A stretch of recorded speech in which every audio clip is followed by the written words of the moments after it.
Hello guys, welcome back to my YouTube channel. I know very long time but no excuses.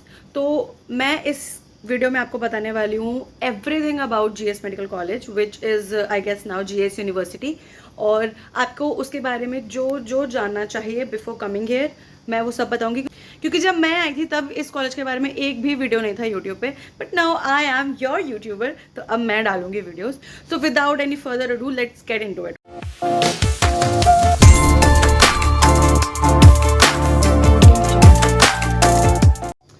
So hi my old subscribers and new, अगर कोई देख रहा है तो ये video आप लोग के लिए है। मेरे पास बहुत सारे क्वेरीज आए थे मेरे आईजी अकाउंट पे कि क्या कट ऑफ है, कैसे एडमिशन लेना है, रैगिंग है या नहीं, क्या एनवायरनमेंट है। अगर आप क्यूरियस हैं जानने के लिए इस कॉलेज के बारे में तो this video is for you, और अगर आप एक्चुअली एडमिशन लेना चाहते हैं तो भी ये वीडियो आपके लिए, so keep watching.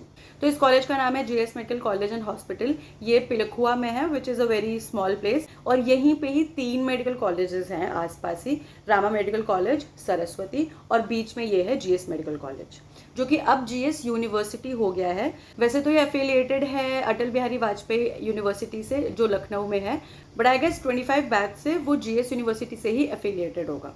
It is a private medical college और ये 2017 में स्टेब्लिश हुआ था। 2017 बैच आया था, 18 नहीं आ पाया था, फिर 19, 20, 21, 22, 23, 24 बैच तक आया हुआ है। अब इस साल 25 बैच आएगा। मैं कौन हूँ, मैं ये वीडियो क्यों बना रही हूँ? आई am Shikha Mishra, a final year medical student from GSMCH Hapur. मैं 21 बैच से हूँ। Number 1, college location.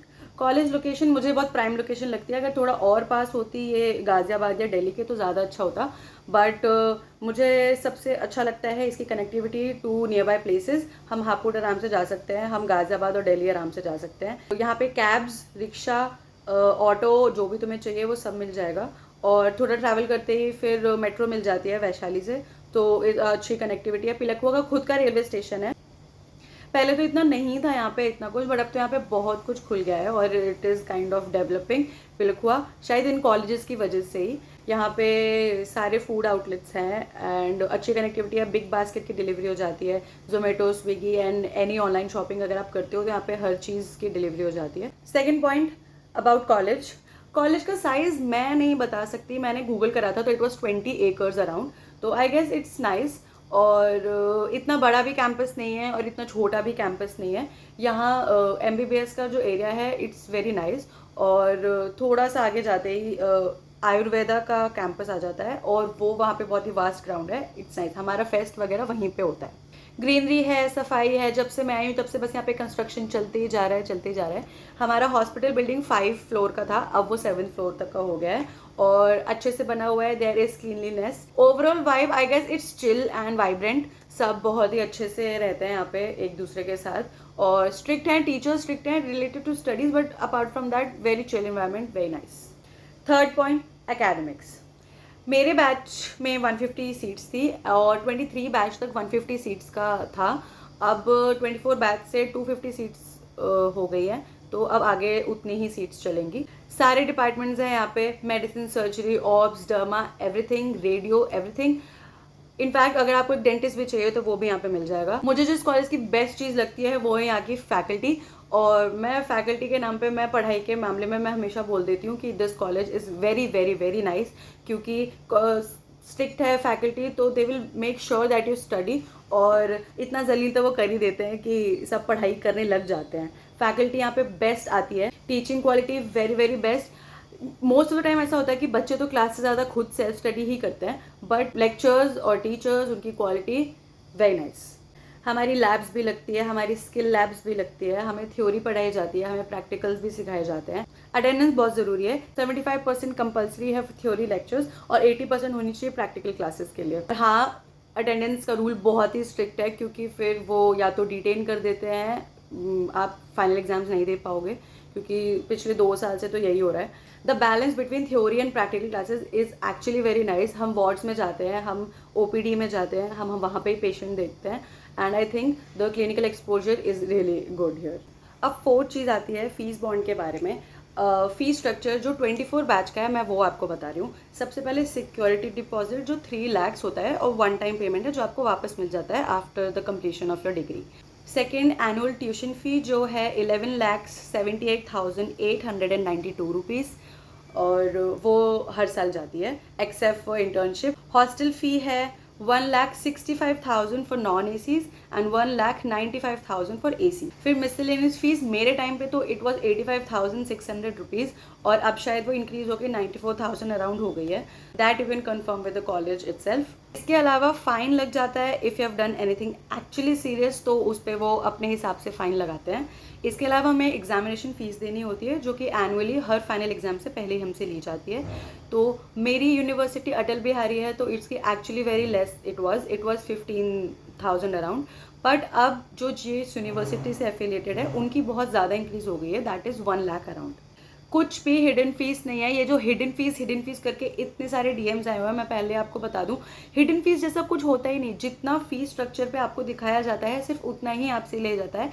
Apart from that manuals, exam फी और फेस्ट या फंक्शन वगैरह के लिए जो लिया जाता है दैट इज सो बेसिक, और इसको हिडन फीस का नाम मत दो। मैनुअल्स के लिए मैंने दिए थे 25K for first year manuals, फिर उसके बाद सारे साल के लिए मैंने 25K दिया था, that is 50K for all the manuals, जिसमें एक्चुअली जीएस की मैनुअल्स है तो हम बाहर से नहीं ले सकते हैं।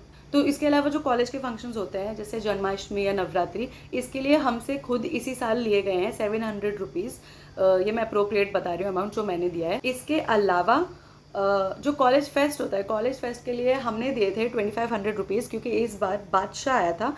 इससे पहले शायद हमने 1500 रुपीज़ दिए थे क्योंकि विशाल शेखर आए थे। तो कॉलेज फेस्ट तो यहाँ पे बेस्ट होता है। आई हैवंट सीन किसी कॉलेज का फेस्ट इतना अच्छा, और बादशाह आया था तो आप समझ सकते हो it was actually really nice. इसके अलावा अगर आपने जिम ज्वाइन करनी है, क्योंकि वो मिसलेनियस में इंक्लूडेड नहीं है जो कि होनी चाहिए थी, तो जिम का 1 मंथ का प्राइस है 1500 रुपीज़ अराउंड। फिर मुझे इतना याद है कि एक साल यानी कि 12 मंथ्स के लिए it is 10,000 rupees. I guess मैंने सारा फीस स्ट्रक्चर डिस्कस कर दिया है। Fifth thing is hostel. Hostel का टाइप क्या है? पहली बात तो कोई सिंगल नहीं रहता, सारे शेयर्ड रहते हैं। शेयर्ड में भी 2, 3, 4 रहते हैं। जो 24 बैच आया है वो दूसरे हॉस्टल में रहता है, तो वो लोग का डबल शेयरिंग रूम है।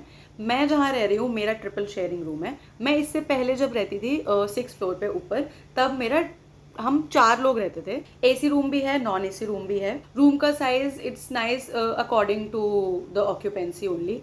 आंटी आती हैं रोज सुबह सफाई के लिए। Electricity backup is nice except for the fact कि अभी मैं बिना पंखे के बैठी हूँ क्योंकि लाइट नहीं आ रही है, और मैंने मैसेज भी कर दिया है बट कोई रिस्पॉन्स नहीं है, तो आई डोंट नो लाइट कब आएगी, पर आ जाती है, इतनी लंबी भी नहीं जाती। Water quality is okay. तो पढ़ाई की बात करें तो स्टडी रूम है नीचे हॉस्टल में, गर्ल्स हॉस्टल में नीचे ही, जहाँ पे एसी लगा हुआ है, वाईफाई है, तो you can go and study there. इसके अलावा वी हैव सेंट्रल लाइब्रेरी और फिर एक रीडिंग रूम भी है, दोनों आमने सामने हैं, तो आपको जिसमें पढ़ना है आप उसमें पढ़ सकते हो। सेंट्रल लाइब्रेरी 9 बजे बंद हो जाती है, जो रीडिंग रूम है वो 12 बजे तक रहता है। वाईफाई फैसिलिटी कॉलेज वालों ने नहीं लगवाई थी, बट स्टूडेंट्स ने मिलकर ही लगवाया हुआ है। हर फ्लोर पे वाईफाई लगा हुआ है, जिसका कॉस्ट अराउंड मैक्सिमम 500 रुपीज़ आता होगा पूरे साल के लिए। For number 6 we have mess का खाना, जो कि बिल्कुल अच्छा नहीं होता, और ये मैं कितना भी अच्छा बना देंगे मैं हमेशा बोलूँगी, क्योंकि मुझे हमेशा घर का खाना नहीं मिल सकता है। तो हॉस्टल फूड, आकस कैंटीन है हमारे कॉलेज में, और उनका ही शायद मेस का फूड भी है। फूड हमेशा वेज है, नॉन वेजिटेरियन आप ऑर्डर करके खा सकते हो, there is no issue. Quality of food is very average, कोई घर जैसा खाना नहीं मिलेगा, so I don't recommend, but I do eat it every time. हर फ्लोर पे एक एक इंडक्शन लगा हुआ है, सो हम आपका खुद का खाना भी बना सकते हैं, बट या हम केटल्स और ये सब वगैरह नहीं रख सकते, बट फिर भी रखते हैं लोग, बट हम नहीं रख सकते बिकॉज ऑफ फाइन। अगर पकड़े गए तो फिर फाइन लग जाता है, और वो रख भी लेते हैं, वो नहीं देते वापस। स्पोर्ट्स इवेंट होता है, बहुत ही अच्छा अरेंज करवाता है हमारे जो स्पोर्ट्स इंचार्ज सर हैं, वो बहुत ही अच्छा यहाँ पे स्पोर्ट्स इवेंट होता है। फर्स्ट ऑफ ऑल यहाँ पे अभी GSICT अरेंज हुआ था, जो कि इंटर कॉलेज टूर्नामेंट था, और बहुत ही दूर दूर के कॉलेज के स्टूडेंट्स आए थे यहाँ पे खेलने के लिए। इट वॉज़ वेरी एंथुजियास्टिक और बहुत ही मोटिवेटिंग था वो, मुझे बहुत अच्छा लगा। We have cricket ground, basketball ground, volleyball ground, that's it. Students are really supported और बहुत अच्छे से सब कुछ अरेंज किया जाता है उनके लिए। एक स्पोर्ट्स इवेंट होता है जो कि कॉलेज फेस्ट के वक्त होता है, और एक दो GSICT हुआ जो हर साल अप्रैल के अराउंड अरेंज होता है, वो बताया मैंने। फेस्ट वाले स्पोर्ट्स वीक में सिर्फ हमारे कॉलेज में बैच के बीच में ही होता है competition. Hospital is very nicely built और बहुत अच्छे अरेंजमेंट्स है उधर। वी हैव OPD और IPT की लाइंस अलग, ऑडिटोरियम है वहाँ पे, 7 फ्लोर का हॉस्पिटल है। वी हैव 4 लिफ्ट्स पूरे हॉस्पिटल में, पेशेंट्स की अलग और वर्कर्स की और डॉक्टर्स और स्टूडेंट्स की अलग। Pharmacy is real good, emergency department बहुत अच्छा काम करता है। सारे डिपार्टमेंट्स का ओपीडी, डेमो रूम्स और वार्ड काफ़ी अच्छे से क्लीन रहते हैं और पेशेंट फ्लो काफ़ी अच्छा है। हमें आज तक जितने भी पेशेंट्स मिले हैं वार्ड में, और बहुत ही टाइप्स ऑफ डिजीजेज, और हमने बहुत सारी चीज़ें देखी हैं, बहुत सारी चीज़ें पढ़ी हैं। मोस्ट ऑफ द टाइम ऐसा हुआ है कि हमें किसी डिजीज़ के बारे में पढ़ना है और हमारे पास पेशेंट अवेलेबल होता है तो हमारा क्लिनिकल एक्सपोजर एक्चुअली बहुत अच्छा है। हम उसकी खुद हिस्ट्री ले सकते हैं, खुद एग्जामिनेशन कर सकते हैं। हमें नहीं आता तो हमें टीचर उस पर एग्जामिनेशन करके दिखा सकता है। इट्स नॉट लाइक पिलखुआ है, छोटा शहर है, तो सिर्फ ऐसे रूरल एरिया से ही पेशेंट आते हैं। यहाँ पे हर टाइप के पेशेंट आते हैं, rural, urban, from everywhere. Guess the connectivity is the reason. हर डिपार्टमेंट के लैब्स बहुत ही अच्छे से इक्विप्ड हैं और बहुत ही अच्छे से हम वहाँ पे जाके पढ़ सकते हैं। फिजियो की हीमैट lab, biochemistry lab and anatomy का dissection hall, path lab, micro lab और फार्मा का म्यूजियम जहाँ पे उन्होंने हमें डमी पे इंजेक्शन लगाना सिखाया था। कम्युनिटी मेडिसिन के लिए उनका म्यूजियम जहाँ पे उनके सारे स्पेसिमेंट्स रखे हुए हैं। एफएमटी का म्यूजियम जो हमें दिखाया गया था, वहाँ पे सारे इंस्ट्रूमेंट, सारे वेपन्स और स्पेसिमेंट्स वगैरह रखे हुए थे। पॉइजन। कैंटीन, जो कैंटीन है, नाइट कैंटीन भी चलती है, आप पूरी रात में ऑर्डर कर सकते हो, जो हमारे कॉलेज में ही कैंटीन है। और बाकी जो बाहर से ऑर्डर आते हैं वो 10 बजे तक ही आते हैं। रैगिंग, बहुत बड़ा क्वेश्चन आया था मेरे पास। रैगिंग, कोई रैगिंग नहीं होती है। इफ़ यू थिंक कि आपके साथ रैगिंग हो रही है या कोई है जो आपको बुली कर रहा है, आपका सीनियर और एनीबडी एल्स, आप उसकी कंप्लेन कर सकते हो रैगिंग डिपार्टमेंट में, और एनी अदर सीनियर या कोई भी फैकल्टी, आप किसी से भी कंप्लेन कर सकते हो। You will be looked after that, और बहुत ही अच्छे से मेंटेन किया जाता है कि ऐसा कुछ ना हो। बाकी सीनियर से interaction is really important.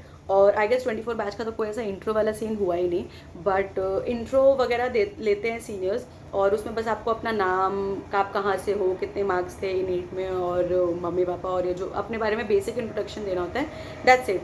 There is nothing wrong in that. Actually action लिया जाता है, या तो फाइन इम्पोज किया जाता है या फिर रेस्टिकेट होता है। कुछ अगर कोई ऐसा सीन हुआ है तो ज़रूर कोई एक्शन लिया जाएगा, अदरवाइज नहीं होता है।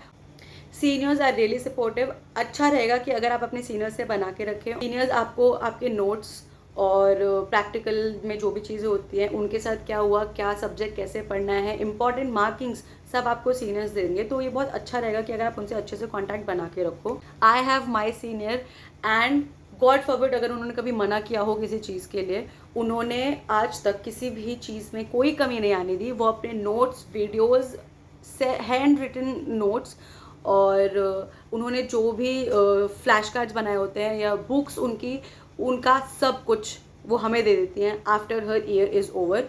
और ऐसे सीनियर्स तुम्हें तो नहीं मिलेंगे जो मुझे मिले हैं। बेस्ट सीनियर आई हैव, और वो हमेशा हेल्प करती हैं। आई होप मैम आप देख रहे हो। कंपटीशन की बात करी जाए तो बहुत ही चिल एनवायरनमेंट है। एज ऑफ अगर देखा जाए तो बहुत ही कम होते हैं 150 या 250 के बैच में जो शायद बहुत ही ज़्यादा कॉम्पिटिटिव होते हैं, उनको सिर्फ फर्स्ट आना होता है। और वो मेरे बैच में तो नहीं है, सब नॉर्मल अपना अपना पढ़ते हैं, और दे डोंट थिंक कि सामने वाला कितना पढ़ रहा है, किसका कितना हो गया। आपके आसपास ऐसे एक दो लोग होंगे, तो वो आपके ऊपर है, आप देख लो, just maintain distance with them, और सब अपना अपना ही पढ़ते हैं। आपका कॉम्पिटिशन आप खुद होने चाहिए हो, वर्ड ऑफ द डे। रही बात पीजी भी है इधर। इंटर्नशिप की स्टाइपेंड अभी है 10 के अराउंड, और वो भी धरना देते हैं लोग तो हो जाता है। पिछले बैच ने भी दिया था और इस बैच ने भी दिया था।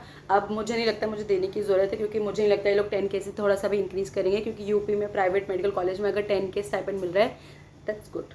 गर्ल्स की जो कर्फ्यू टाइमिंग्स हैं वो है 9 PM। 9:01 होने पे भी बहुत ही भय करके चिल्लाया जाता है, और घर पे भी कॉल हो सकती है अगर आप लेट हो ज़्यादा तो। बाकी एक एप्लीकेशन से काम चल जाता है। 9 PM इज़ द टाइमिंग। और फर्स्ट ईयर के लिए काफ़ी ज़्यादा स्ट्रिक्ट रूल होता है। वो लोग अकेले बाहर नहीं जा सकते, क्योंकि ऑब्वियसली सीनियर्स से उन्हें बचा के रखना होता है फॉर दैट रैगिंग थिंग, कि उनका इंटरेक्शन ऐसा बुरा किसी से भी ना हो। बाकी उनकी टाइमिंग्स अलग डिफर हो जाती है, वो उनको नोटिस में भेज दिया जाता है। CCTVs आर अवेलेबल, और गार्ड्स हमेशा बैठे रहते हैं हर कोने पे कैंपस के। हमें बाहर जाने के लिए गेट पास लेना होता है विद और विदाउट पेरेंट्स परमिशन, जो उस वक्त माहौल चल रहा होता है। बट जो जूनियर बैच आएगा, जो नया बैच आता है, उनको हमेशा परमिशन लेनी पड़ती है, एटलीस्ट फॉर ईयर तो लेनी पड़ेगी। पेरेंट्स परमिशन से ही गेट पास बनेगा, और आउटिंग ऐसे रैंडमली नहीं जाने देते गेट पास के साथ ही। और टाइमिंग बहुत ही स्ट्रिक्टली मैनेज की जाती है उनकी। ओके, तो अगर मुझसे पूछा जाए कि best part of this college क्या है, तो मैं बोलूँगी my friends first of all, and secondly अगर मैं एकेडमिक्स बोलूँ तो हाँ, ये दो चीज़ें ही बेस्ट हैं अगर ओवरऑल देखा जाए तो। वर्स्ट चीज़ जो मैं यहाँ की बोलूँगी वो है मेस का खाना। आई गेस उसके अलावा इससे बुरा तो क्या ही होगा, कुछ भी नहीं है। एंड सेकेंड क्वेश्चन, क्या मैं यहाँ दोबारा एडमिशन लेती? आई गेस येस, मैं ले लेती, क्योंकि मुझे तो अब बाकी किसी नए कॉलेज पे विश्वास है नहीं, आसपास वालों पे भी नहीं है, तो हाँ मैं दोबारा एडमिशन ज़रूर लेती। कट ऑफ की बात करें, जो कि बहुत ही बड़ा क्वेश्चन है। First of all, marks same रहते हैं हर साल, रैंक बहुत ही ज़्यादा ड्रास्टिकली ऊपर नीचे हो जाती है, 1 मार्क्स से हो जाती है, that you know. Last time शायद इट वॉज 2.5 लाख, 2.5 लाख शायद रैंक थी जो लास्ट यहाँ पे गई थी। मेरे टाइम पे तो मेरा तो मार्क्स के अकॉर्डिंग मुझे याद है, मेरे बैच का शायद 310 या 315 गया था कट ऑफ। बट आप रैंक पे फोकस करो, बिकॉज इस बार तो बहुत ही ज़्यादा नीचे गई है। तो इस बार का मुझे लगता है 3 लाख अराउंड जाएगा जीएस मेडिकल कॉलेज का कट ऑफ। सबको लगता है फर्स्ट ईयर में पास हो पाएंगे कि नहीं, हमारे इतने कम मार्क्स हैं, हमारे रिलेटिव्स बोल रहे हैं, हमारे पेरेंट्स बोल रहे हैं कि क्या पता फर्स्ट ईयर में ही फेल हो गई। तो ऐसा कुछ नहीं होता। I am my self an average student, तो मैं ये कह सकती हूँ हाँ आपके लाले पड़े होते हैं यहाँ पे 50% लाने के लिए, बट यार ऐसा कुछ नहीं है, सब यहाँ पे पास हो जाते हैं। आपको एक एक्सपेक्टेड टाइम देना है, दैट्स इट। और वो भी ज़रूरी नहीं है आप कभी 1 घंटा देते हो, कभी आप 4 घंटे दे देते हो, आप वीकेंड पे पूरा पूरा दिन लाइब्रेरी में रहते हो, तो इट डजेंट मैटर। बस आप एग्जाम से पहले अगर आप अच्छे से पढ़ाई करके जा रहे हो ना, आप सारे इंपॉर्टेंट अच्छे से पढ़ लिया है, आप डेफिनेटली पास हो जाओगे यार। वहाँ पे जाके सिर्फ लिखना है और अच्छे से लिखना है, कुछ भी नहीं लिख देना है, अच्छे से लिखना है, तो आप डेफिनेटली पास हो जाओगे। पता नहीं क्यों सोच रहे हो। और नीट के लिए पढ़ाई करना और नॉर्मल एकेडमिक पढ़ाई करना, ये कितनी अलग बात है, तो कंपेयर नहीं किया जाए तो अच्छा रहेगा। Honest review, as a student आपकी साथ वालों से शायद ना बने इधर, तो आपका आधे टाइम मूड ख़राब रहेगा। बहुत ही अजीब सा कंपटीशन हो जाता है, क्योंकि इलेक्शंस वगैरह होते हैं हमारे बैच में for sports representative, cultural representative और क्लास का सीआर बनना। इन सब चीज़ों में अगर कंपटीशन की बात आ जाती है तो आपका मूड ख़राब रह सकता है। बाकी अगर आप एक्टिव हो, आप अच्छे से पढ़ाई करते हो, आपके अच्छे से बनती है सबसे, आपके 2-4 अच्छे दोस्त हैं, तो it will be a good environment for you. मैंने हर चीज़ को काफ़ी अच्छा बोला है, जो कि है। जो हम एज अ स्टूडेंट, अगर मैं यहाँ की ओपीडी यूज़ करती हूँ या मैं अपना बिलिंग पर्चा बनवाने जाती हूँ, प्रिस्क्रिप्शन, तो ऑब्वियसली हमसे 1 भी रुपया नहीं जाता। दैट इज़ स्टूडेंट डिस्काउंट जो हमें यहाँ पे मिलता है। इनफैक्ट फार्मेसी में भी अगर हमें कोई मेडिसिन या कुछ चाहिए तो हमें स्टूडेंट डिस्काउंट पे मिलता है। आई गेस मैंने बहुत सारी चीज़ें कवर कर ली है, and that's it for this vlog. और if you have any queries you can comment. और प्लीज़ ये लोग मत आ जाना बाद में प्राइवेट का नाटक करने वाले कि 80 लाख कहाँ से लाए, शिट लाइक दैट। प्लीज़ आप दूर रहें, मुझे आपका व्यू चाहिए भी नहीं। तो एंड क्रेडिट मैं इस ब्लॉग का खुद को देना चाहती हूँ, क्योंकि मैंने ये रैंडमली सोच के बना लिया वीडियो, और क्योंकि मेरे रूममेट्स भी नहीं थे तो मैंने सोचा it was a nice chance. और जहाँ मेरी साउंड अच्छे से रिकॉर्ड नहीं होती, वो भी हो पाई कॉलेज के गंदे इलेक्ट्रिसिटी सिस्टम की वजह से। और मैं वीडियो तो बना लूँगी, पर अगर मेरी लाश यहाँ मिलेगी कमरे में तो मुझे चेक करने कौन आएगा? मेरे तो रूममेट्स भी नहीं है। So guys please check up on me. That's it for the vlog. I love you all. Please come to this college for admission, और जब आप आ जाओ तो मुझसे ज़रूर मिलना। I am Shikha Mishra 21 batch. Bye bye, see you again.